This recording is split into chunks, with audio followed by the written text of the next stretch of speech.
So let's dive into something that every single person in business thinks about. Why do some companies make it and others, well, don't? It turns out the answer has a lot to do with these invisible forces, these worlds that every business has to operate in. I mean, that's the big question, right? It's the one that keeps founders up at night. And you might think it's all about having a killer product, but the real story is so much bigger than that. It's actually playing out across three different but totally connected environments. The best way to picture this is to think of three circles, one inside the other. Right there in the middle, you've got the business itself. The next circle out, that's its neighborhood, its marketplace. And that huge final circle on the outside, that represents all the massive global forces that are shaping, well, everything. Understanding how to navigate these three layers, that's the real secret to business strategy. Okay, so let's start right at the heart of it all, inside the business. This is what we call the microenvironment. Think of it as the company's home base, its own little world where it calls the shots.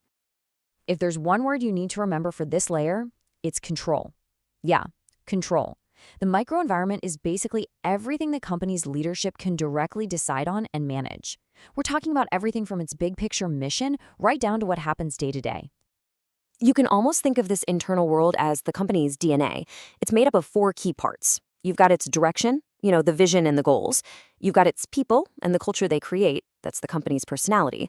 Then you have its resources, all the stuff it has to work with. And finally, its actions, the basic jobs that have to get done to keep the lights on. And you know what's interesting? These jobs, these core functions, are pretty much the same for everyone. It doesn't matter if you're a massive global tech company or the coffee shop on the corner. Every single business has to manage its money, buy supplies, create something to sell, market it, and deal with its people. This is the engine room of any company. So, how do managers keep that engine running smoothly? Well, it really just boils down to four main jobs. They have to plan for what's next, organize all the resources they have, lead their team to get it done, and control the results to make sure they're on the right track. This inner circle is all about what a business can actively build and decide for itself. All right, let's zoom out one level to that next circle. We're moving into the market environment. You can think of this as the arena where the business competes. And the whole game changes here. The key word is no longer control. Now, it's all about influence. So think of this like the business's neighborhood. It's not safe inside its own four walls anymore. It's out on the street. And this is where the action happens. This is where a company comes face to face with its customers, its rivals, and all its partners. And man, this arena is a busy place. You've got your customers, they're the whole reason you're here. You've got competitors who are all fighting for the same thing. You've got suppliers and intermediaries, the partners who help you actually make and deliver your product. And of course, the regulators who are kind of like the referees making sure everyone plays by the rules. A business can't control any of these folks, but it has to deal with them and try to influence them every single day. And in this crazy, crowded environment, there is one thing that matters more than anything else. Sure, you got to keep an eye on your rivals, but you have to absolutely obsess over your customers. Seriously, understanding what they want and need is the most powerful tool you have to win in this arena. Okay, it's time to zoom all the way out to that final massive circle, the macro environment. So if the inside world was about control and the market was about influence, this outer layer is all about one thing: adaptation. These are the giant, powerful currents that are shaping the entire world, and you can't fight them. You can think of these forces kind of like the weather or the tide. No single company, I don't care how big it is, can change them. All you can do is try to understand them, see them coming, and then change your own strategy so you can navigate through them.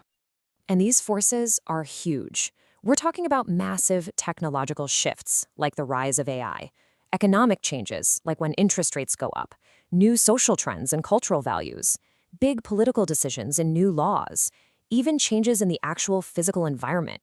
Every single one of these can create a once-in-a-lifetime opportunity or a threat that could sink your business. So let's just break it down really simply. On one hand, a business controls its own mission, the prices it sets, and the kind of culture it builds.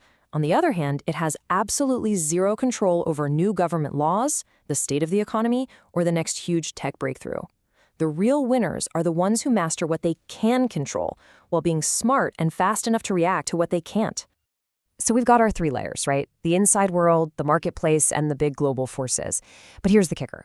They aren't separate. They're constantly interacting, creating this kind of ripple effect, and understanding that, well, that's the real challenge and the real magic of running a business. Let me just walk you through a super simple example of this chain reaction. Okay, first, a macro change happens, a big one.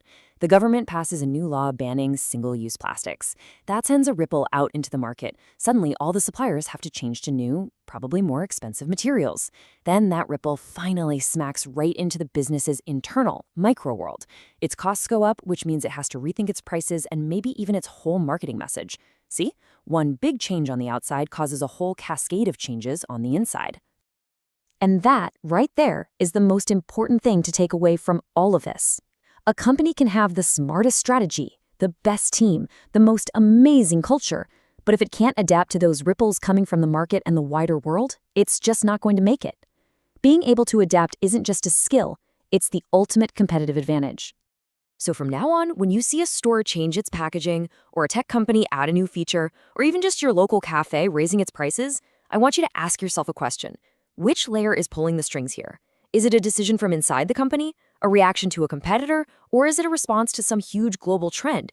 Because now you can see those three invisible layers that are always at play.